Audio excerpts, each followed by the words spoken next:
On 17. mai 2010 ja oleme väikeses linnas called Sharpsburg, mis on Oslost kuskil 80 kilomeetrit. Ja täna on norrakatele väga eriline päev, on nende rahvuspüha.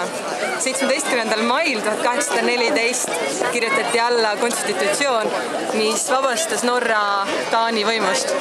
Mõned aastad hiljem küll läks Norra taas Rootsi alla, et siis 1905. aastal vabaks saada. Täna on kõik 4,7 miljonit norrakat väljas.